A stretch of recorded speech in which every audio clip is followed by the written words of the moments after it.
Don's here. Hey there, everyone. Let me turn my speaker up here. How's everybody doing today? Good. Well, Good, Don. Good. Well, I don't know. I don't know how many people are here, but we'll figure out here in a second. Yep. 7 plus you. 7. Oh, and we've got a new face here. Hi, Lolita. How are you? I'm good. How are you, Don? Very And good. everybody? Very good. All right. Well, my cohort will not be joining us today. He is off on vacation somewhere. So Okay. took his wife down to Portland, Maine. Oh, nice town. It is a nice town. I love the curvy roads. Yes. That's just so cool. You know, I live in the West. Everything's straight. Everything, you know, every road in Phoenix is straight. So, but you also can get lost there. The road that goes from Old Orchard Beach to Portland, Maine, you at some point go north, west, east, and south again on the same road that goes to Old Orchard. See, here in Phoenix, you go to Scottsdale, it's like, that's it. So, but, and I live on the west. I live in the West, and I've been to Portland, Maine more times than I've been to Portland, Oregon. So That's probably a good thing. That is a good thing. maybe I got to tell you guys, I really, really love it up there. I would move to Maine in a heartbeat, except for the freezing cold and snow. Where are you from, Lolita? Kansas City, Oh, Kansas City. Missouri. Yeah. You're my Lord. She's my buddy. I'm right up here with Lauren. Oh, okay. Not to be Oh, confused Lauren with and- the other Kansas City. Right. That's right. Which is across the river. Right. I was going to ask, is the restaurant still open there in Kansas City, Kansas? We just had one of our staple restaurants that has been open for at least 50 years. It was a Japanese steakhouse. COVID finally shut them down. They Yeah. couldn't make it anymore. That was Kansas City, Kansas? No, that was Missouri. Missouri. Okay. Yeah. Yeah. Greg is from there. Yeah, Greg's in Overland Park. He's on the other side of the state line. Oh, But it's, Overland Park and that's all greater Kansas City. So he's in Kansas City, He's in Overland Park, Kansas. and that is close to Kansas. That's close. It's in Missouri, right? That's in Kansas, but it's across the state line. Where I'm in Missouri, Greg's in Kansas. Where's the big? Okay, now I'm getting confused. James is going. Yeah, well, there's only one West Palm Beach, baby. That's it. We don't. So where's the big city, Kansas City, It's that I Missouri. would go to is in Missouri. Okay, Yes. all right. and Kansas. But And there they is a also Kansas have City, a Kansas. City, Right. Kansas. You're like this. Yeah, exactly. Well, Kansas City, Kansas is the last time I was there. It was quite a while. It was small. It's small. It was kind of a bedroom community for Kansas City, Missouri. Oh, Yep. I do love that area. I love it so much. One of the things I wanted to talk about and get you guys talking about it too is, about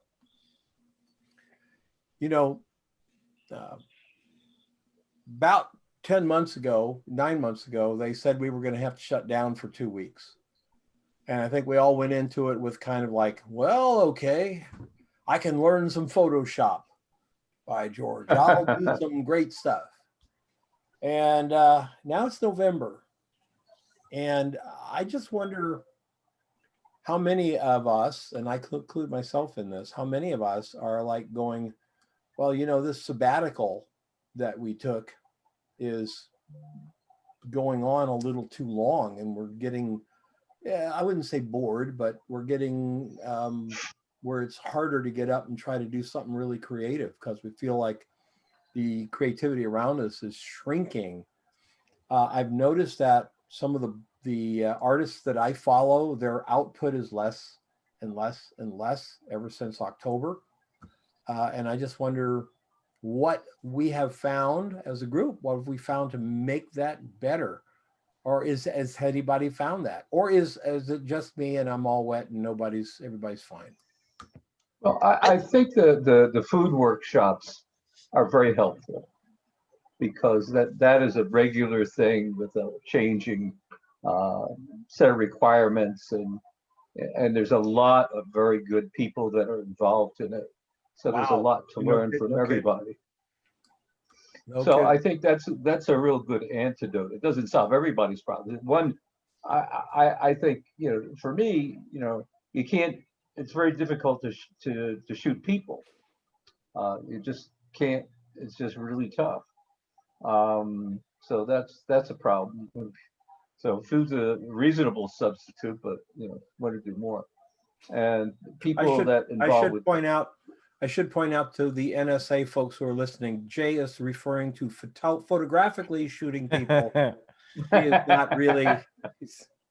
We don't. well, I don't know. That don't want that the- might change. That might change over time. I haven't decided. Okay, so we can put. Some I- people, I- I- I have a neighbor that's a good candidate for a trial. Well, Trial shot. what happened, I think most of us, we had a kind of a routine, we shot, we marketed, we made calls and stuff. And that routine was changed up. And in many ways, like I say, it was kind of a sabbatical. We got some time to do things for ourselves. And I'm wondering if missing the routine itself, I mean, it's hard to bring the routine back when there's still not a lot going on. In commercial photography, there's a lot of photography going on. James will attest to that, right? James, you're fairly busy, I know. Yeah, I mean, I've been too busy working to be bored about not working. But the thing that's changed is it's really hard to market now. You're working with It is really hard to market because nobody's in the office. uh-huh. So you can do some email outreach and stuff like that, and it'll still get to them, but you're not going to go visit anybody and show them your book or anything like that. Yeah. I've been pretty lucky in that I booked like 3 gigs this week for the week after Thanksgiving. And is it coming in kind of like word of mouth, prior customers, friends of customers? Yeah, sort of one and one. One was somebody I reached out to. One is she's a personal trainer. She's putting her website together. And I did headshots for her boyfriend last month. And she loved what I did there. So she's going to hire me to work on her website with her. And another one was just a returning client. So.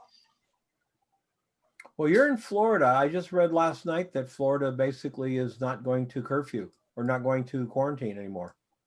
Have they stopped it, or is there a date coming up when they're just going to? Well, yeah. The thing is, you've got Florida, and then you've got kind of the lower east coast of Florida, South Florida, West Palm Beach, Fort Lauderdale, Miami. Okay. And each of the counties are imposing restrictions that they're over and above what the statewide Got it. stuff. All right. That's same here. Most Same of here. Florida is pretty sparse. Yeah. So the state does this, and then each county can do this. Yeah. That's Yeah. it. Okay. All right. Yeah, so I mean, we're still all doing the mask thing and mostly eating outside instead of inside the restaurants. It's still not anywhere close to even half of what it was this time last year. The agencies aren't back. I think right now the hardest thing for photographers, not the hardest thing, but one of the hardest things is I keep pressing everybody to market to magazines, and right now it's really hard to get through the magazines because magazines are predominantly in New York City, and they're not at work yet. So if you're sending emails out, you're going to, someone's home, someone's, office in their apartment type thing. And the thing that magazines, having worked with magazines, the thing that magazines like to do is they love to get in the room and then kick the ideas around, push the portfolios around, pull up different photographers, make those decisions. And it's almost like it's really hard to do. Zoom is a wonderful tool a fantastic tool, but I think there's there's only so much Zoom can do. And I just read about something called Zoom fatigue, that people are going, yeah, this Zoom thing is great, but I don't want to do it anymore, or not nearly as much of it. My daughter, in her job, she's on Zoom, or she's on Zoom or the Microsoft one. I don't know what the Microsoft one's called. Teams. Yeah. Huh? Teams. I hate Teams. Like literally 6 hours a day. She sits there on these things. It's it's all kind of mind numbing at some point, Yeah, well, that's the other thing is there's a lot of Zoom, but then when you get into the corporate world, you've also got Google Duo, Microsoft Teams. There's like a whole host of other ones. And it's like every time I turn around, I got to download more software and figure out how this one works. Yep. Yeah, that's really crazy. Now, for the creative thing, though, I agree with you on the magazines. I've had pretty good luck over in Europe. I had posted the one thing to the group about the magazine that picked up the editorial. I just found out day before yesterday, there's another fashion magazine in Paris that's going to run something else I did, and we're having something published in Asia. So if it's just a matter of like adding tear sheets and stuff like that, and you're not necessarily concerned about making a ton of money off of it, Well, if you're going into editorial, there's making a ton of money cannot be number one. Has to be down about number 6, because there ain't no ton of money made in editorial. But there is volume and there is access to agencies. yeah, well, That's the thing. it looks good. You've been published here, there, and the other place. Somebody else thought your work was worthwhile. Yeah. Well, I have a friend that shoots editorial, Andrew Hetherington. And Andrew, he shoots so much editorial. If you're shooting it 5 or 6 days a week, it does add up to a pretty good month. Mm-hmm. Editorial, if you're only doing editorial like 3 shots a month or something, local magazines, it's just not worth it. But Andrew's out for Forbes for 3 days, and then Home and Garden for 6 days, and that kind of stuff. So he racks it in, and he's starting to pick up advertising from that, and that's pretty nice. Nice place. Yeah, well, that was always that's the end of Always it. that's why you do the editorial. And I listened to your podcast. So I was 55 last year, so I'm probably not starting a fashion career now. But, I'd hate to say that. I'd hate to come to you, Jim, and say, don't do it because it's just impossible. Because the word impossible, we've just seen so many. Do you see that 9-year-old kid playing bass on my wall? mm-hmm. Yeah, so nothing's impossible. That kid, that kid wasn't in the groove. He had a trench about 10 feet deep. That kid was rocking. So nothing's really impossible, but man, it's hard. Yeah, no, I wouldn't shoot exclusively fashion because I'd starve to death. But the editorial stuff does get me lookbooks and things like that from designers Absolutely. that actually Sure. have a budget to pay for my work. Well, when I say fashion, Jim, I'm really referring to Manhattan. Yeah. I'm not referring to Palm Beach or any places like that, because age isn't going to stop you there at all. If they like your work, that's it. It's Manhattan where it's more of a lifestyle as well as a genre, and it's commercial photography, but it's like soccer and football. Yeah, it's played on a field and all that kind of stuff, but there's so many little things. Yeah, and it's like every fashion week you have to hit all the right after parties to be able to talk to the right people at 4 o'clock in the morning, and Little things that people don't know, like if you're in New York and you're showing your book, and Ladies Home Journal hires you to do what they call back of the book, back of the magazine. that's where after you've done the editorial and you're flipping back and it's like flatter abs in 15 days or, 12 walking shoes we recommend. And they offer you that gig and you take it, you ain't never going to be in the front of the book. It's like you are paperclip to back of the book. All these people that we know, like Mizell and Annie, and they never shot back of the book. There was never a flatter abs to 15 days by Annie Leibovitz. It doesn't happen. And there's no rule book anywhere. There's no sign anywhere. It's just sort of an unwritten thing borne out by a lot of very talented photographers who made that mistake. My very first job back there was for not Ladies Home Garden, the other one.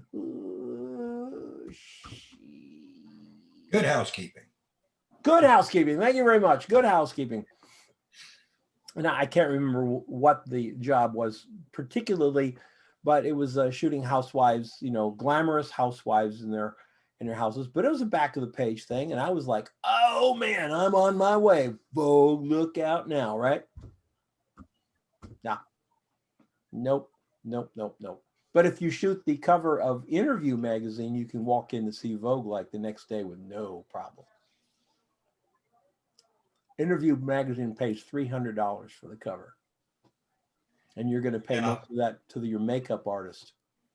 I remember there was a news story. This was 20 years ago.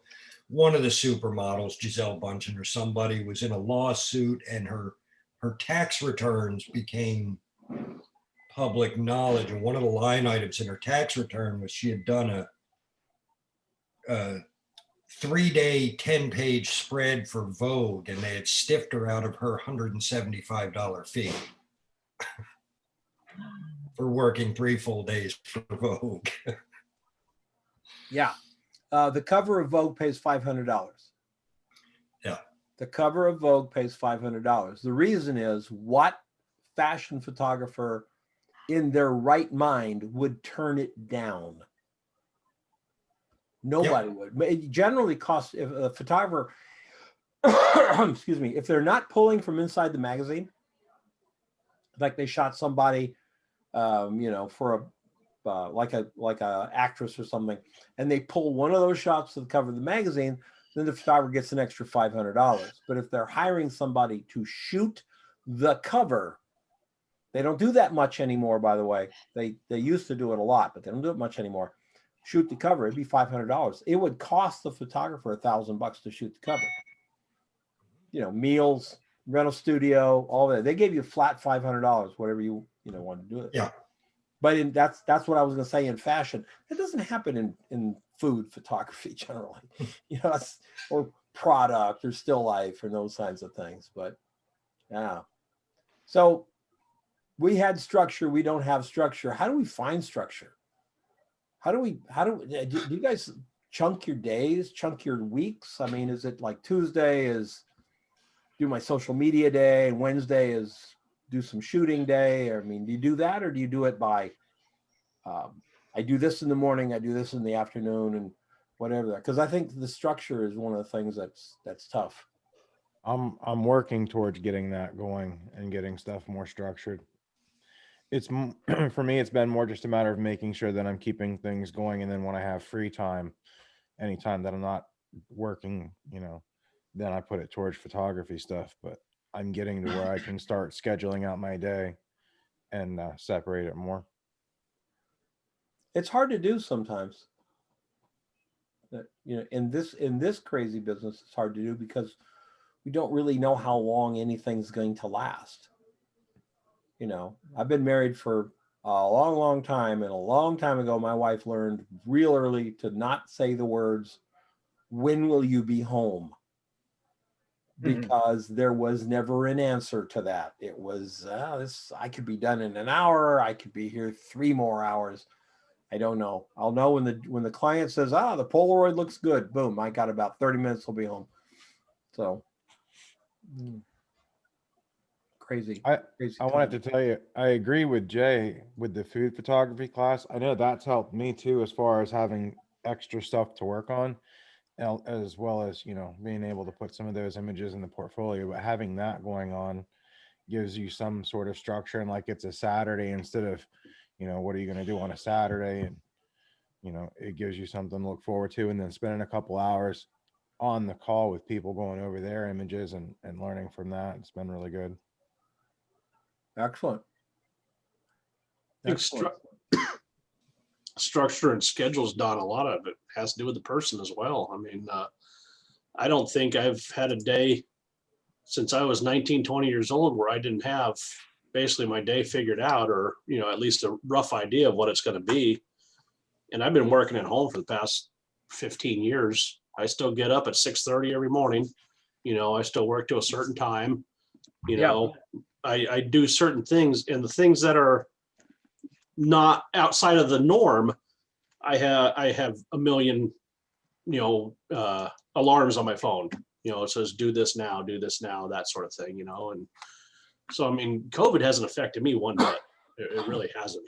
And it hasn't affected me, I guess, you know, creatively, except maybe I've been way more creative since COVID started because I've gotten more serious about, you know, the photography and what I want to do with it.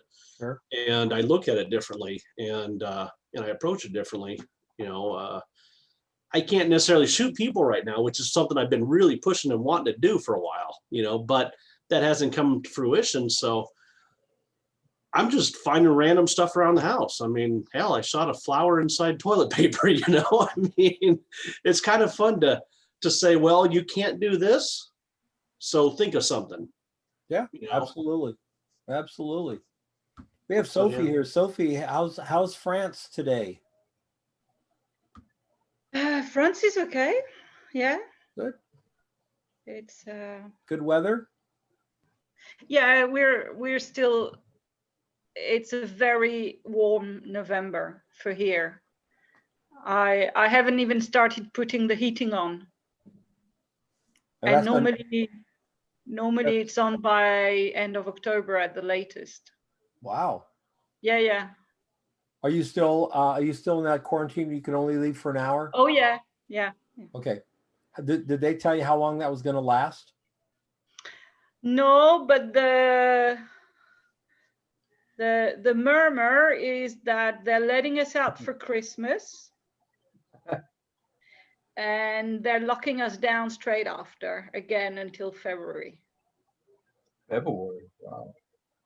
So, but I think they will adapt in terms of work, because maybe not the restaurants and stuff, but at least the bookshops at the moment are closed, and it's a complete disaster. 2 major bookshops in Paris that are legendary, the Shakespeare and Company, which is the English bookshop, where it's closing down because of COVID, and another one which is Gilbert Jeune, anyway, but it's absolutely massive and a big reference, even if you don't live in Paris, and that's shutting down as well. So I think that they will try to keep more shops open, but they are locking us down again for sure. But also, I live in a town where the mayor did not want the lockdown and he did not want the curfew. They're very active for tests, the hospital and stuff. So they're managing to keep a lot of people at home and healthy, like, because it's being diagnosed super early. But that means that there's 0 policemen in town. And last night I was shooting for 2 hours on the main square with the dancer. And 3 police cars drove by, and one of the police cars went, "Wow, that looks great, thanks." Which is fantastic. It just means they clearly have the instructions. If people are not doing anything crazy, let them be, you know. Well, you know, you said something inadvertently that gave me chills right up my spine. Okay. When you said they're going to let us out for Christmas. Yeah. Yeah. And I think, who is they? Ooh. Well, The government. the Strand here in New York, one of the big famous bookstores, is going to cease business first of the year. And that's one of the most famous bookstores in America, I would imagine. Mm. There's that one. There's one in San Francisco, 5 stories tall, kind of, carry everything under the sun type stuff. Oh, well, on the other hand, though, Sophie, I have massive amounts of books that I have finally divorced myself from. I've Marie Kondoed my brain. I'm going to get rid of the, I hate throwing away books. I love books more than, but they got to go, right? Yeah. The libraries don't want them because the libraries are starting to not acquire books. They don't want books. They just want digital. So, and I would send, if I had the money, I'd send each and every one of you a stack of books. I mean,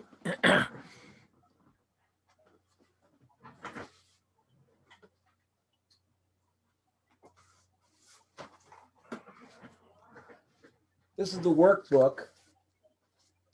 You can see Wow. how thick it is. This is the workbook of photography, workbook 24.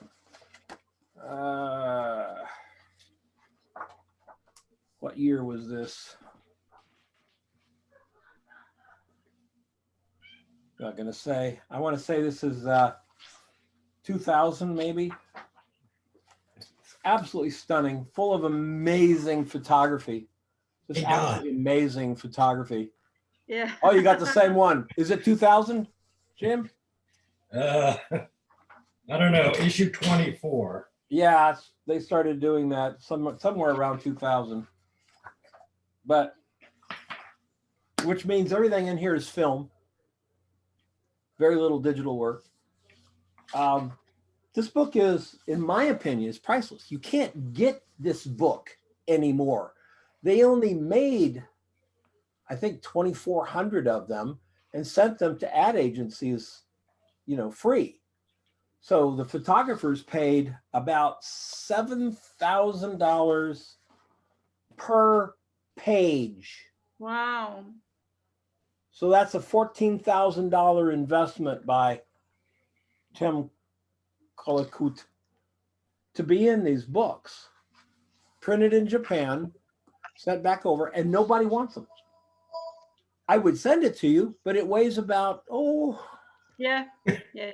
10 pounds. And that's like, it'd be $30 in mailing somewhere. Yeah.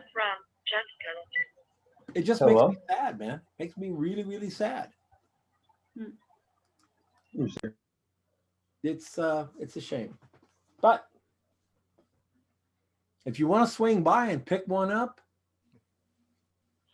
Heck yeah, I would. You don't throw anything out that I can come by and pick up. oh, Here you Stephanie, go. Stephanie's on her way. Stephanie, Yeah. yeah, you're here and Jay is here. Are you serious, Stephanie? You want some of these? Yeah, if you got the workbook like that, absolutely. Oh, I mean, I don't want your one on how to write a website, in the you mean 2000s. online You don't want- marketing 2001? Yeah, I'd pass no. on that one. That one's already gone to Goodwill. You don't I've want got- the advanced CSS and HTML guidebook? Yeah, there you go. Maybe 1, not. 2, 3, 4, 5, 6, 7 of them. Plus, I've got Graphis Photo. I've got Communication Arts. Maybe one of those. Maybe if you would like to take them and go through them, maybe one of the schools down in the southern part of the state would take some of these design things. The schools here won't take them. They don't want them. Interesting. I have a good friend that teaches photography and creative stuff at the Benson School. So maybe Ask him. Tell him I have creative arts. I've got photography annuals. I've got Graphis Photo. I've got just a lot of stuff, and it's gonna all go. I'm going to minimalize my office and everything. My wife decided she wants to buy a new house, so I don't want to go into a new house and carry all this stuff around, and I don't want to wait until that happens to do it. Whether we buy a new house or not is still up in the air, but she wants to try. So I would pay for shipping and handling on some of it, yeah. as long as it's not $1,000. Well, let me. Do you know what communication arts is? No. Lolita? Okay. Communication arts is, hold on. It's less postage. Those workbooks are really heavy. I've got 7 or 8 of them over in the bookshelf. They publish 6 times a year, and they do 2 specials. So this is communication arts, and it's like an ad agency, a design agency, an illustrator, a photographer, and a writer. There's like 5 editorials, and this is the photography one. So they're doing the awards, the top photography of the year. Mhm. I can put some of those together because I'm going to go down to the mailbox sometime over the weekend, and I'll like weigh 3 or 4 of them, and I'll let you know. Happy to do that. We'll send it media mail. It's the cheapest. It'll take longer, but it's the cheapest. Sure, we can do that. Oh, heck yeah. We're gonna have your office empty in no time.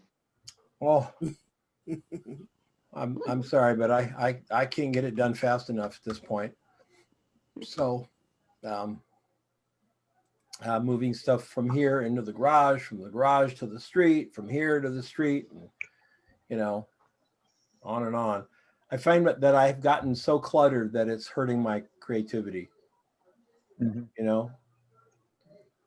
I can do collage stuff like behind Sophie. She's got that great collage of prints.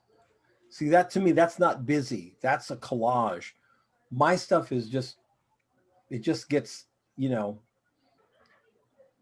clutter has wiped me out creatively.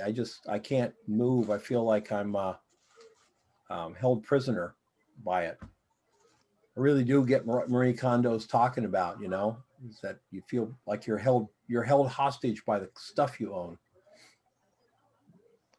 Yeah, With but the archive at University of Arizona and the photography center. No, they're not. No. Don's going to be opening up As a matter of fact, you can't even give anything to ASU right now. They're not accepting donations because of COVID. So, because COVID lives on magazines, Jay. Yeah. Oh, really? Oh yeah, sure. Yeah, I mean the only places I know, and Arizona is not rich in higher education, but there's, in Flagstaff and maybe a few other places, but and Tucson, but there's just not lots of places. And even there, the high schools, they have divested themselves of libraries. My wife's a student teacher out at Trevor Brown High School, and I can't remember the other one. A high school, they threw all the books out. They put them in dumpsters and took them all out. Half the library is closed now for computer science, and the rest of the library are workstations. They have a small reference area, about 12 by 12 feet, with two in the middle.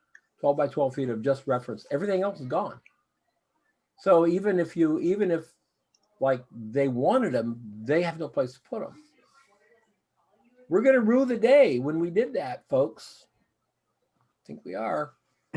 Don's going to be opening up an eBay store selling books here soon. Can't even sell them on eBay, guys. No. Shipping kills you, $28 for the book and $47 shipping. It just really isn't going to work. So How do you guys get feedback since we're all in this thing? How do you look for feedback? Because one of the things about being open is that we could get feedback from people at the agencies, people that we knew. We could go to lunch. It's been since late March or mid-March for us. No, late March for us here in Phoenix. I haven't been to lunch with one of my buddies since late March. And that was like a thing. I mean, at least twice a month we'd meet somewhere, and 3 or 4 people would look at photos and talk about stuff. We tried the Zoom thing, but after a while, even then, it was people like, they get depressed, and it's hard to do the Zoom thing. So still managing to do a few, but not as many as we like. But how do you get inspired? How do you get inspired? What's helped me is that only 1 hour allowed. If you put aside the fact that we're locked down, it goes along the lines of what Mark was saying. It's just 1 hour, 1 kilometer. It pushes me. You've got a lot of constraint, but it's really helped my mood. Yes. That really, maybe nothing will come out of it, but at least during that time, you're completely in that zone. And so you forget about everything else. Tell me if anybody else experiences this. As a creative person, I used to love this expression when I was first starting out, and now I don't like it at all.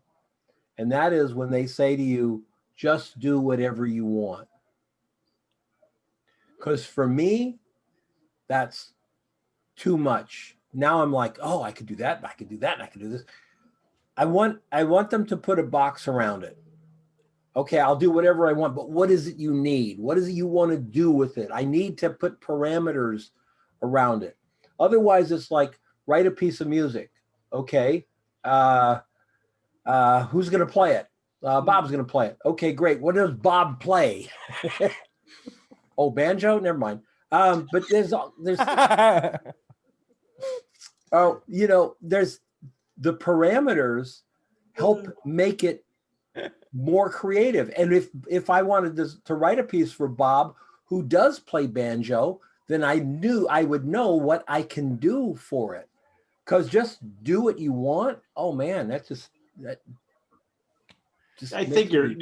that's right on, Don. And at least for myself and probably a lot of us that did Project 52, that was part of the reason why I did Project 52 is I needed that structure in the beginning to even get a grasp on what the hell I wanted to do or how to do it or whatever. And now, a year and a half, 2 years later, whatever, I'm starting to find my style. And so I have that constraint right there. Now I recognize, okay, this is what I like and how I like to do it. Now let's put something in that box and I can kind of mold my own parameters. Yep. But, again, it took somebody else in their teaching to be able to give me those tools to do it now, So thank you. Yeah. And I think that's one of the things where, Sam Breach just did 12 really awesome photographs for that, what was it called? Scavenger hunt thing, right? And the thing was you couldn't do Photoshop. So she just relentlessly went after this. It's like, okay, I can't use Photoshop. What can I do in camera that comes as close to Photoshopping something as I possibly can get? And, great creativity came from that. Super creative. When I was talking to her the other night, she said, it was like, you have this idea, then you got, okay, now how do I execute it? Sometimes it's easy to execute when you have all the tools in front of you. And then, it's a little harder when you say, okay, I want to take all these tools away and all you have is that. Kind of like when I say sometimes when you're in a creative funk, take one lens, just one lens and go out. It's easy if you take, now don't cheat. Don't take the 24 to 70 because that's not one lens. That's a whole passel full of lenses. Take one like the 24 or the whatever. So I spent 3 days in Colorado with the 135 on my camera. Never took it off. Use 135.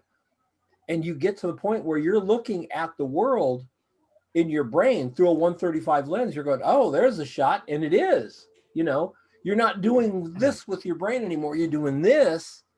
And it's really cool. And so that's what Sam did. And her techniques, she'll use those techniques that she came up with for the rest of her life, I'm sure. But it just takes that little box. Mike's looking forward to the piece that you're going to write for him to play now. The banjo, please. Yes, I'm writing. I'm actually setting John Cage's famous 4 minutes and 33 seconds for piano, for Mike and his banjo. I've done preliminary, you know, some preliminary stuff. I should have it early spring, Mike. You know. Yeah. I was going to put out. Just make sure I don't have to tune it, because you know banjos don't hold a tune. Well, you don't have to tune it for this because you Yeah. actually don't play the banjo for 4 minutes and 33 seconds. Yeah, I know. You just sit there with it on your knee. It's really a No. lovely piece. But I do think there's value in both, as in the super tight frame, but I also think there's value in shoot what you want, and then you have that big open, whoa, that gigantic gap. And Oh, I I think love there's to shoot- value in experimenting with that as well. Maybe not for commercial assignment, obviously, but for generally speaking, to dig into your creativity, I think it can be interesting. I think I misspoke a little bit though. Oh. I think shooting for me, shooting whatever I want is great. It's when someone else All says, right. shoot this for me, but you can do whatever Right. you want. That's when I go, you know. Yeah. No, for me, yeah, Well, yeah, if it's for somebody else, you got to at least have the constraint of what their personality is and get an understanding of that, so you can put that box around it, you know, to do it. I think, yeah, because otherwise you can give somebody a black and white image that's just spectacular, and they hate black and white because they got to have everything in color. well, you know when someone says, "Oh, just do it," you know, I need this widget shot, just do it. You know, in your gut, that's not what they want. They got something going on up there, and you bring back this awesome photograph, and you say, "Oh, look at this awesome photograph I did for you," and they go, "Oh yeah, that's not what we wanted. But you said do whatever I wanted." "Yeah, I thought you would do something like this." Yeah, that happens way too often. Way too often. One of the things, It's like, Don, it's like when your wife says, "I'm fine." Oh yeah, no. No, I've been married way too long to know I'm fine means, Yep. oh damn. You know, I agree with you, Don, about when you're in a funk. Because I was at White Tuesday. Don't ask me why. There was no rhyme or reason, but I just couldn't get anything to work, and I just had one of those days. And I got up and said, "The hell with this!" And I grabbed my camera and I went out for a little walk at a park and just shot, whatever I saw and it actually did make me feel better. And the next day I got up and was back out, doing some work for a potential client.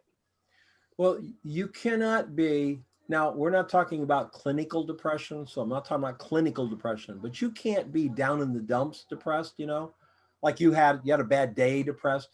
You can't be that and doing something at the same time. Right. You can't be down in the dumps and take your camera out to make photographs, because the moment your brain switches onto the camera to make photographs, whatever you were down in the dumps goes away. So, you're not going to cure all depression that way, but you can cure bad days or the blues or, just stuff ain't working for you. You can take the edge off the bad stuff too, the real bad stuff. Sure, it can. Absolutely. You always, I've always advocated, work through work through that pain. You know, Willie Nelson has a great song. It's the title of it.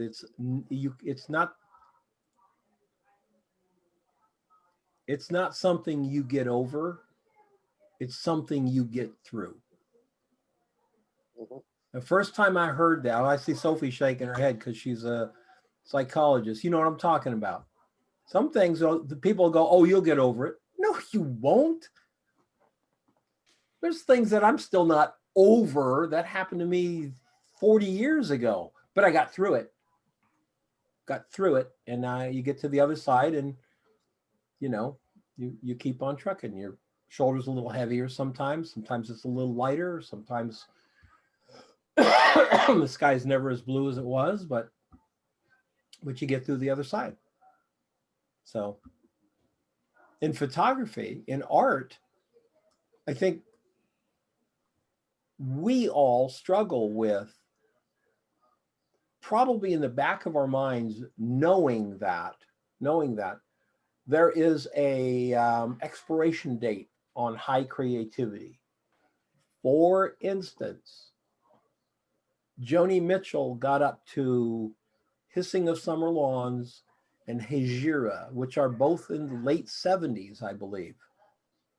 Great talent. She released 12 other albums after that, and they just did this.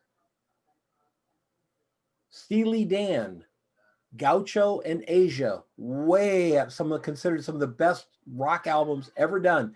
And then they receive other albums and they just fade out. Reba McEntire, the hottest name in country music, doesn't pack them in anymore. You know, the next wave comes along. There's a shelf life to what we do. The Ansel Adams biography that they did, the video biography, talks about when Ansel was 65 and 70, he was always like, yeah, I got to get my camera and get back out there and get some shots. But he never really did what he did when he was between 40 and 55. I mean, that was the most amazing part of his existence. But we all do that. We fight it and we try. These things come along like lockdowns and viruses and technologically changing everything that we had footing on, and it feels like sand underneath your feet, you know.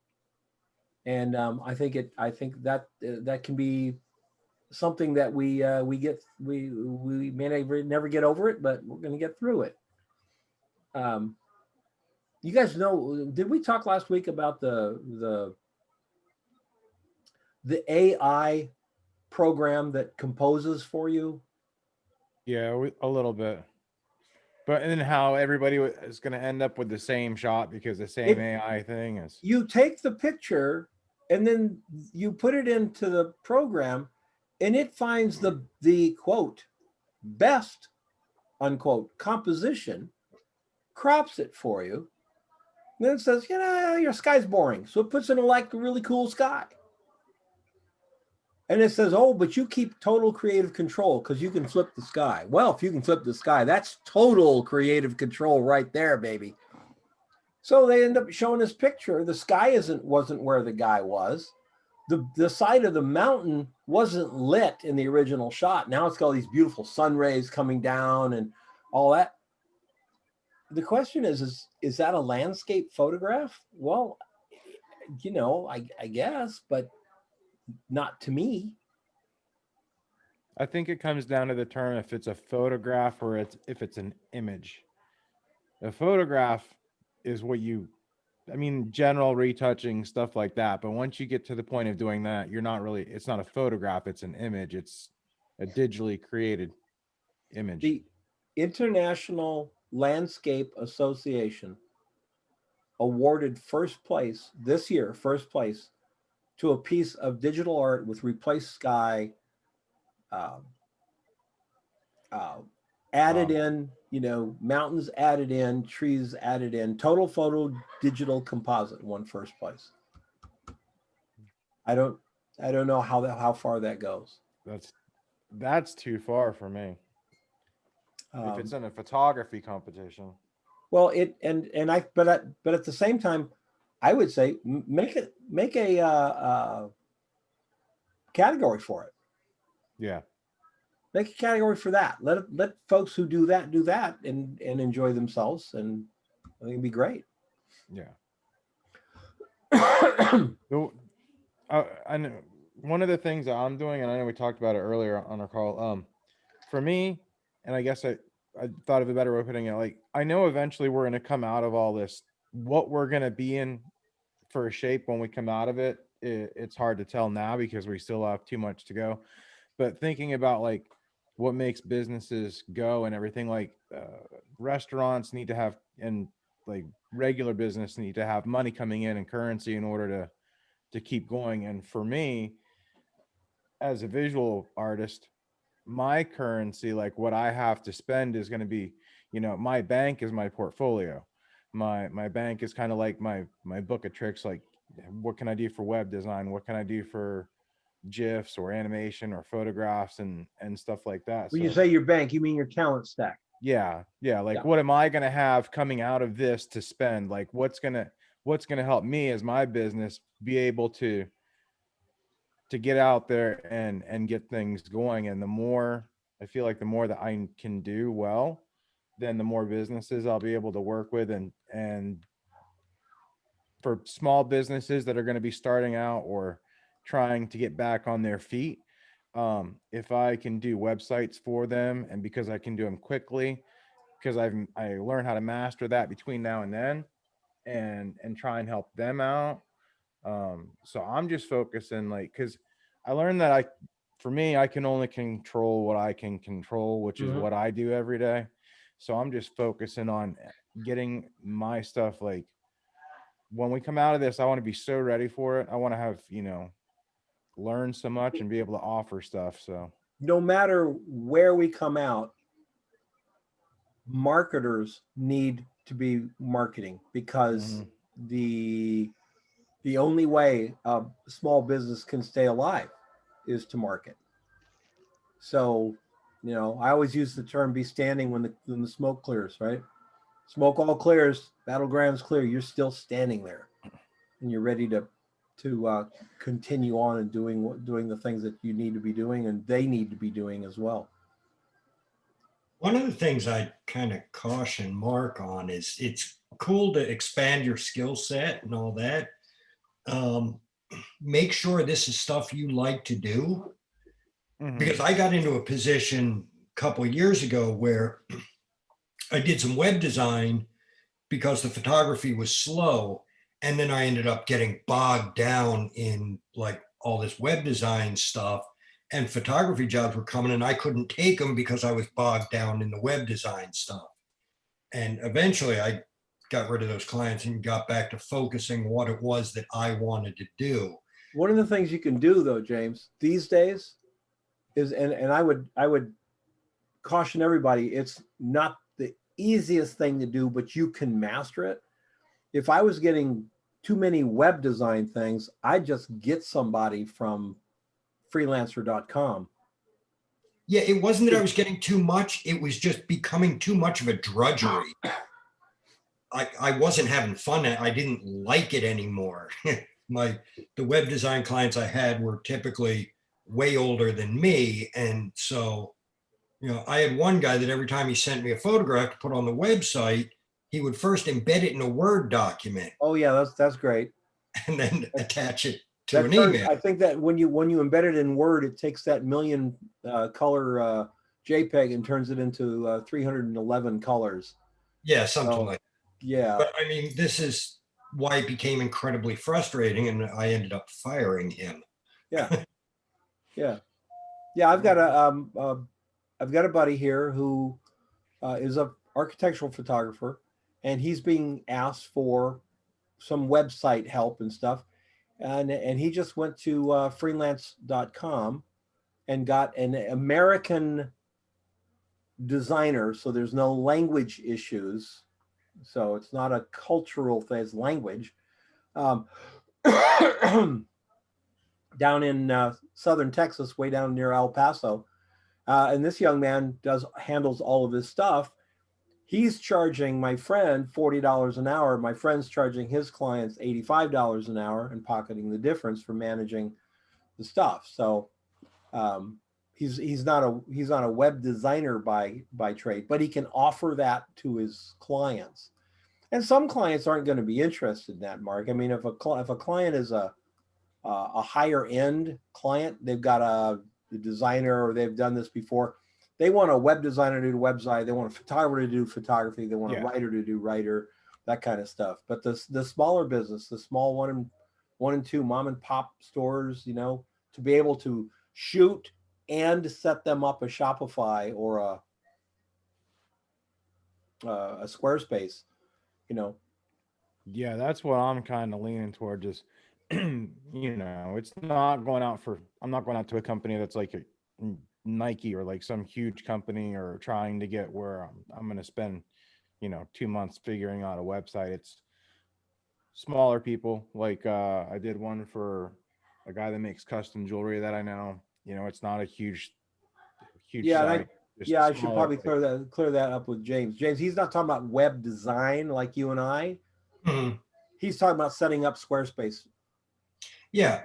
Whatever it is, I'm just saying, I'm not telling them not to do it. Just make sure if you're learning stuff, you're having fun. Don't ever before do you sell it to anything. somebody else.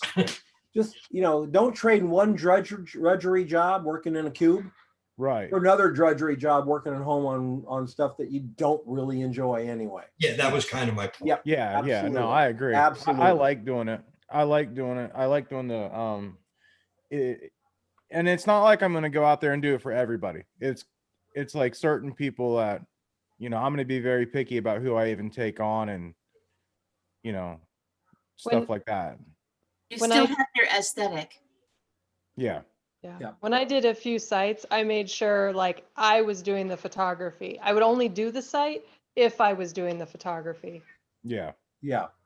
Well, that's the best, that, you know, there's no doubt about it. It's the best way, because you coming can't out of do it, something if you can't do the thing and be proud of it at the end, then you're just doing it for the money. And there's other more enjoyable things that you can do just for the money. Yeah. You know, you're not going to get paid enough to set up a Squarespace if the guy's shooting his food on his iPhone under tungsten lights and giving you crap. It's, you know, if you can do the photography in the whole thing. And I think it's kind of rewarding if you are doing the photography, because then you can match the fonts and the colors and the layout and the backgrounds, and it just becomes another artistic thing where you can put it all together and have it cohesive. And yeah, it's fun. yeah. Cool. Anna is here from Porto. Hey, Anna, how are you? Porto, Portugal. Hi, Don. I'm good. How are you guys? It never really gets cold in Porto, right? Am I right in thinking that you guys are kind of jumper on? It's, you know, it's a chilly 17 degrees here. What's that in Fahrenheit? I don't know. Probably 17 degrees. No. But you guys, you're in a hotter place than we are. 62 degrees.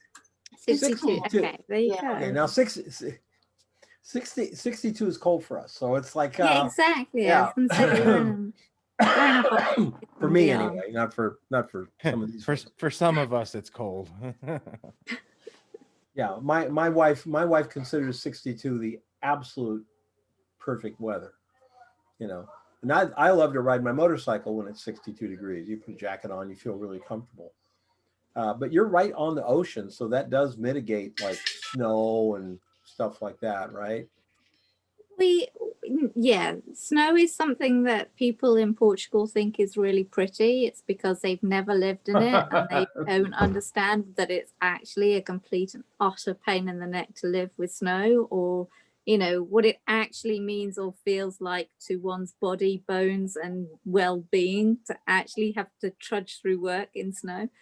They see it on the pictures of Christmas cards Ah, and yes. think it's pretty. And Yeah. then look at me sideways when I dispel the notion that it's pretty.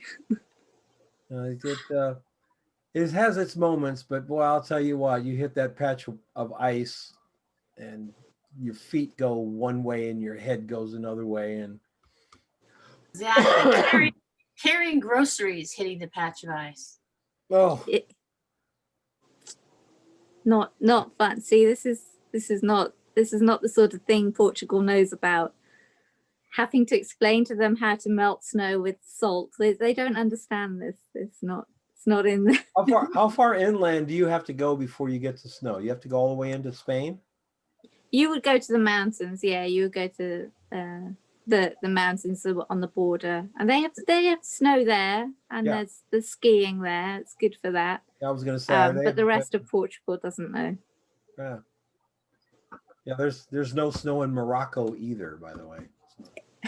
Oh, and the Atlas Mountains, it gets snowy. You know, Oh yeah, oh yeah. They're tall. They're big. They're tall enough for that. You know, Yeah, it's surprising because you don't expect it. Then there it is. I have a new bucket list kind of thing is what I want to do, and one of them is I want to walk that trail, that road or something that all the pilgrims walk. Oh, the Caminos. Oh, No. the- Oh, Don, no. No, it's not pretty. You know, all Why, the Anna? travel bloggers make them look amazing, and when you get into the actual church, it's beautiful. But some of those roads, the pathways are literally on roads. They are not the safest routes, some of them. Others Oh, are. okay. Others are really beautiful. But there are many different caminos to take.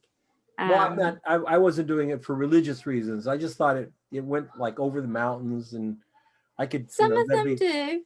Some yeah. nun up there spinning around the hills. And are what that also alive. means is that some of them travel for days without very little water or, you know, shops or things like that. So you have to be very well prepared. There's a lot of people who do those walks with very little training, and they don't realize that walking 20 to 30 kilometers a day is a physical activity that needed training for. Okay, I'm going to make a note here. Take the Harley. All right. I'll ride the trail on my Harley. Cover that bad boy in about 6 hours. I don't know, but Don, the Harley doesn't really do like twists and turns, does it? I think you might need another bike for that. Yeah, I don't. Yeah. Yeah. Well, I just read an article. Just read this great article about this guy. Sold his business. Apparently made some money off of it. One of the things he did, he bought a little Indian Royal Enfield. Oh, I saw Right. his journey. Yes. 55,000 miles around the world, up and down on a 500cc Royal Enfield. That's like a dirt bike, you know. Yeah. like Yeah. a- How uncomfortable must that have been? I can't imagine. I couldn't even imagine, because it's got that bench seat on it. You know, I have a saddle for my big butt sits down in it. Has that little bench, and you just kind of like sitting on a bicycle thing. Oh man, what an adventure. Oh, I what have an a friend, adventure. he bought a Royal Enfield in India and he drove it back to south of France. Oh, who's that? Who did that? A friend of mine 20 years ago, he did that all through Iran and all those countries, like literally Yeah. by road. all the way And for those of you through. guys who don't know, the Royal Enfield has been around since World War II. It was the European motorcycle for the Allied troops, U.S., you know, France, Germany. That was the motorcycle. Even, you know, the Germans had Royal Enfields, and the Americans had Royal Enfields, and the French had Royal Enfields. Like, and since then they got a reputation of just being sort of really crappy bikes. You know, you'd buy it, you'd put 1,000 miles on it, and the chain would pop off.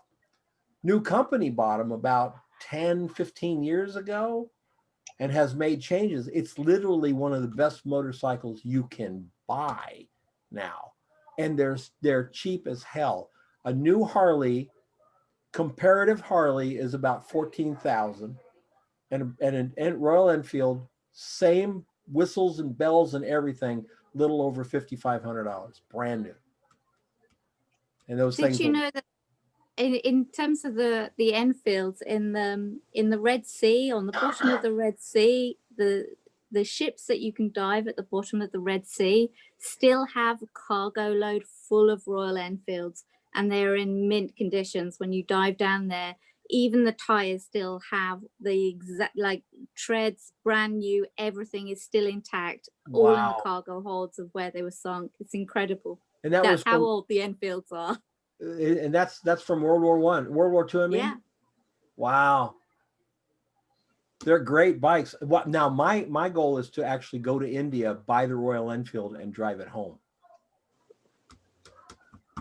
I think it would be a kick to ride a motorcycle through Mongolia and in Russia and Turkey and those places. Well, maybe not. Ow. Yeah, It's gonna I hurt you. just That's bought- seriously gonna hurt you. I was inspired by that. I read the article and then looked a little further down and had the write up by the woman who was 23 when she did That's- her around the world. That's a great book, trip. by the way. It's called Riding Solo. I just bought it. yeah. But I mean that was guts. I mean, she didn't know exactly what she was doing, but she did it. Well, in the book, she admits the fact that there were many times she stopped on the side of the road and said, "What the hell am I doing?" 23 years old on a motorcycle riding through Tajikistan,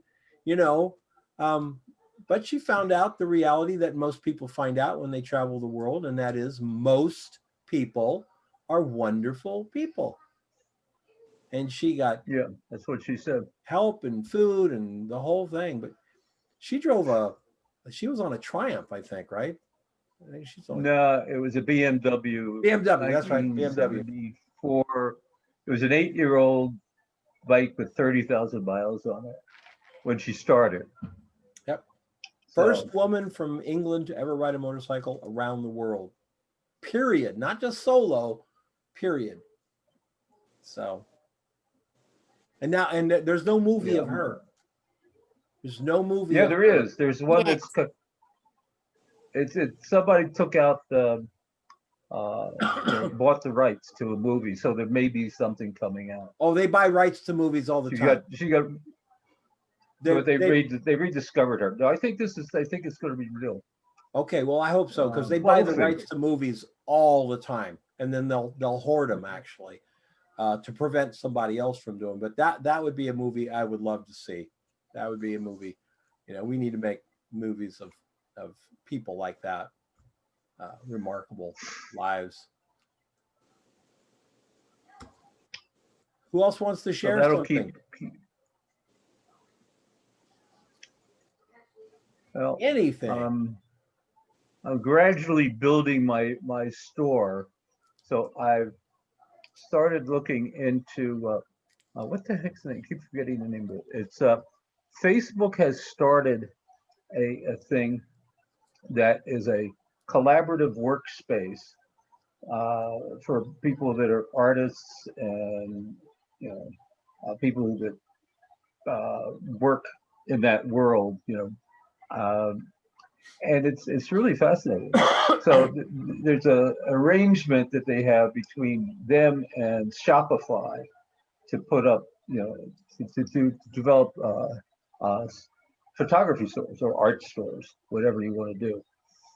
And so that's what I'm currently pursuing, which means that I'm going through whatever the archive is and pulling up all these images, and then I have to, see which ones are make sense to put together.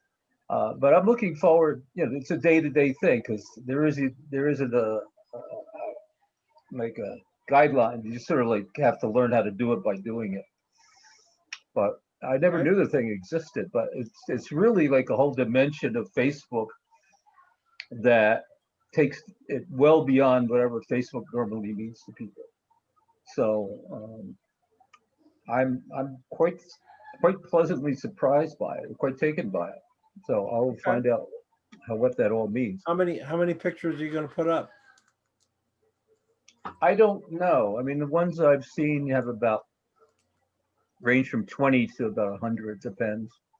I would tell you to keep it closer to 20 than 100. Hmm. You know, just cream of the crop, less is more, you know, that whole approach to it. Yeah, good. So that's what I'm keeping myself busy at this point. Does Do anybody here that. use like Fine Art America or Etsy or any of those things? Yeah, I've tried out quite a few of them, but I think I've currently stuck with Redbubble at the moment, and I've put a load of all my old Instagram photos that I wasn't doing anything with. I put them all on Redbubble just before November, because obviously Black Friday is coming up, so you try and shove everything out. All as those much little delicate things that you were doing, like the little, like a leaf on the background. You did that for like a year. No, that's continued. Everything on Instagram is literally a flat still life image in a square. And I've been creating series over a bit of time. Some of them I've got now like series of them. So you've got a series of music ones, you've got a series of nature ones, series of food ones. And I've put them all on Redbubble.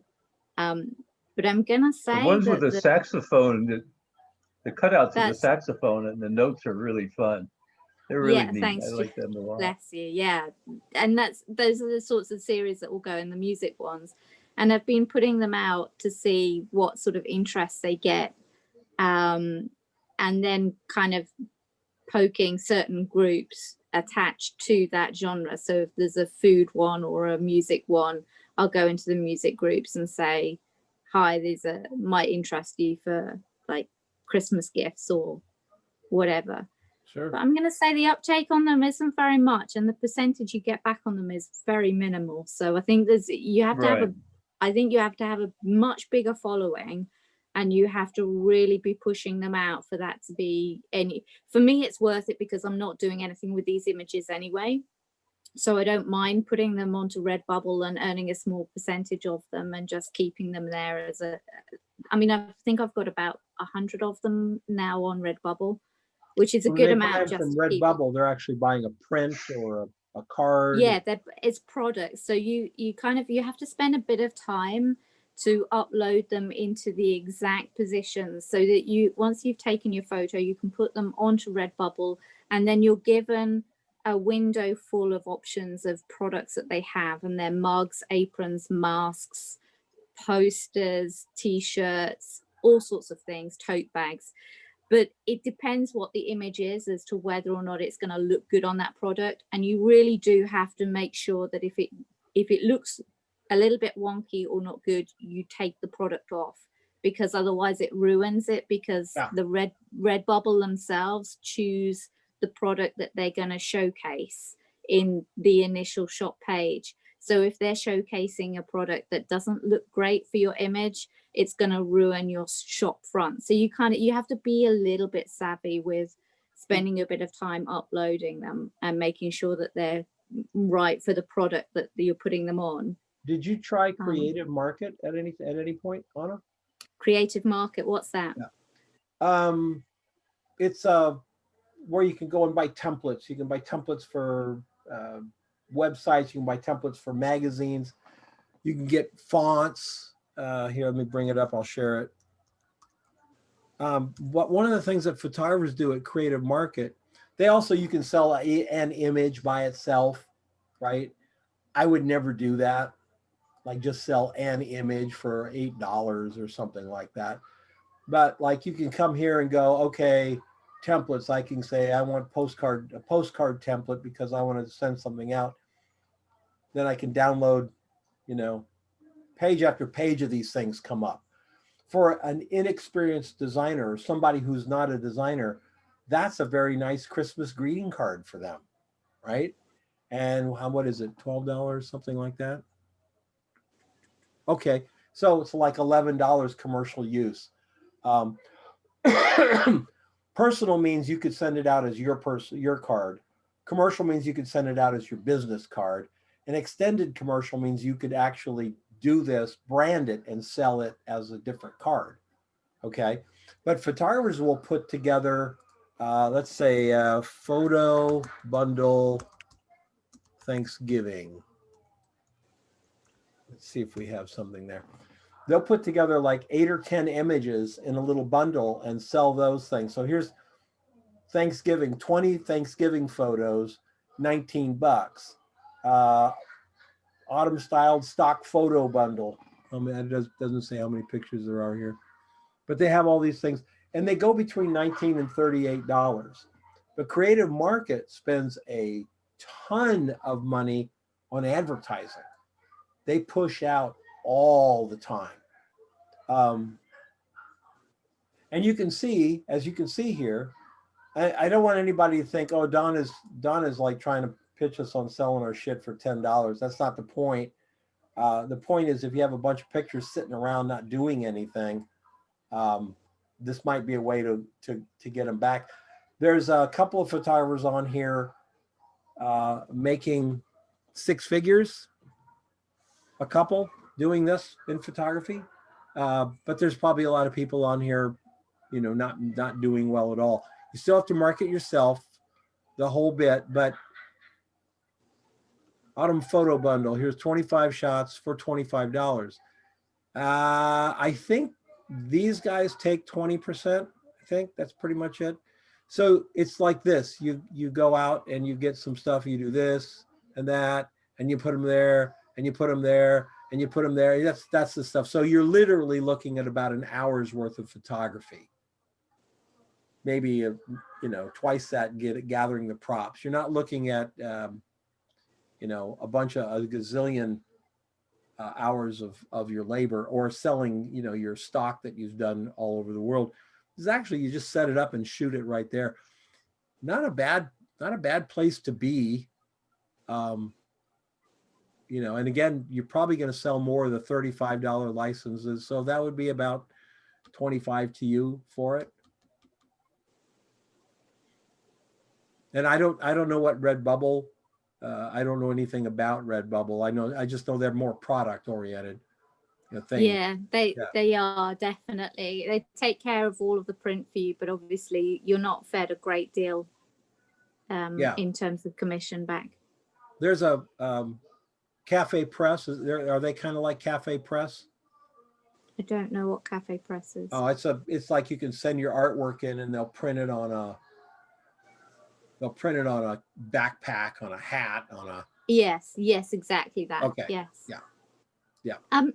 Don, whilst we're talking about prints, though, can you talk about any companies that you'd recommend to print or send your work to do fine art print runs, like very selective print runs of things that could go straight to the customer rather than White House sent back Custom to you? White House Custom Color, I believe it's in Minneapolis, is a wonderful printer. And you would go in with their fine art print series. They're more expensive than just the prints, like wedding pictures and stuff. Because what they'll do is they'll print it for you a couple of different ways, send it to you and say, which way do you like it? And you say, okay, I like it this way. They put that on file. So the next time they get a picture from you or that picture, they'll pull that file print out and say, match it. And it matches. So you could sell fine art prints through them and never, ever handle the print. Once they've got it and you're comfortable with the print work that they're doing, you send them the order and they drop ship it to whoever you want to send it to. So and will they work outside the USA? I don't think it matters to them. Okay.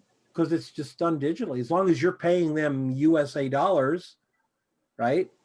Well, as long as you pay with a debit card, they'll figure it out. The banks will figure it out. Yeah. Now, whether they'll ship internationally, Anna, that I do not know. Okay. I don't know if they'll ship it internationally, but if you had any sales in the US, I'm sure they would handle that for you. What's another one, Jim? Well, you've got to check out Blurb, Anna, right now. Yeah, I've got a few books that I'm printing through Blurb to see what they're like, but Blurb, we have to do that slightly different through Spain. So that comes through us from Blurb ES rather than Blurb USA.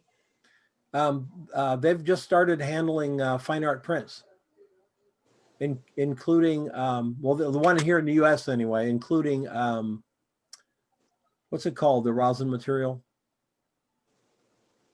Acrylic, printing on acrylic. You've just never seen a print until you see it printed on acrylic. You just can't imagine. They got the metal, and I don't like metal, but they got that acrylic. Oh my, it's amazing. But their prices are not real low. You will have to charge, you know, real honest to goodness prices for your stuff, or you won't make a profit on it. Yeah, but this is a fine art print run. So if I was to do that, it would be perhaps a print run of a limited of 50. Well, you know what you can do these days? If you're printing through like yourself, or you're printing through, let's say you're printing through Blurb, right? Let's say somebody orders 4 prints in March. They would go out as print number 1 dash March 2021. Number 2, March 2021. Don't print 100 pictures, because then you're cash poor and you got a box of pic, right? So somebody doesn't order one until May. They order 3. There's 3 in May. Then it becomes print number 5, May 2021. So you've maintained the exclusivity of the numbered print and made it even more exclusive, because you're putting the date it was printed as well. How would that work in terms of wanting to send out a certificate of authenticity with the print? Absolutely the same. Oh, you mean having it drop shipped? Yeah. You mail the authenticity. The lab mails the print. Oh, okay. Yeah. So 2 separate mails. Okay. Two separate mailings. They get it, you know, the whole bit, you know, thank you for your purchase. I hope everything was okay. Let us know, blah, blah, blah. Here's your print run number. Here's your certificate, the whole bit. So yeah, that's what we have to do these days, because art galleries are closed. Yeah. They're closed. If I don't like silver linings at the expense of anyone else, because it's a silver lining with a tarnish to it. But if there is a silver lining for us photographers, it's the fact that art galleries have basically, a lot of them are gone. And now people are buying art online. I don't like to see anybody lose their business, anybody. But at the same time, it does open up some doors for us, some opportunities, and we need to, you know, rush in and take those opportunities. I've been talking about art galleries all week with the different groups. One of the things I would tell photographers to do is to get 3 other artists who don't, 3 of them who don't do photography. So on it would be like a sculptor, a wood carver, maybe an illustrator, and open up your own little gallery online with Squarespace. As long as everything is themed, like it's Porto only artists. You know, it's not whoever shows up or whatever. It's Porto only. And then you've got that little box around it. You know, the most successful art gallery in Williams, Arizona, which is kind of a little road west of Flagstaff, is a little gallery that shows only artists from Williams. And it's the most successful gallery in town. Everybody else has got all stuff, but it's stuff that comes from New Mexico, and Utah, and Phoenix, and that kind of stuff. But when they nailed it and they said, oh no, everything, the artist actually lives within Williams city limits and is not a very big town. And, you know, I bought stuff there because I thought that was cool. You know, boy, you talk about, you know, living right there, you know, might be having a beer across the street, across the table from the person who made the picture. And they've got everything from, you know, prints to sculpture to all kinds of stuff. So yeah, that's what I would really recommend, because once you've done that, Squarespace has done all the heavy lifting. They're going to, be taking your credit card and passing the money right into your account and sending you back all the stuff. They've done all the heavy lifting of e-commerce. All you have to do is just market. If you got 4 people marketing, putting in $25 to $35 a month into it, that'll buy you some very serious SEO, Google AdWords. You buy $150 worth of Google AdWords, you're going to get some action. There's no way $150 worth of Google AdWords for art in Porto isn't going to get you some action. Can't guarantee you sales, but I can guarantee you people come to your site. All right. Well, folks, it's been great. Thanks for coming along. Leah's out driving around. I swear to God, I think Lee is.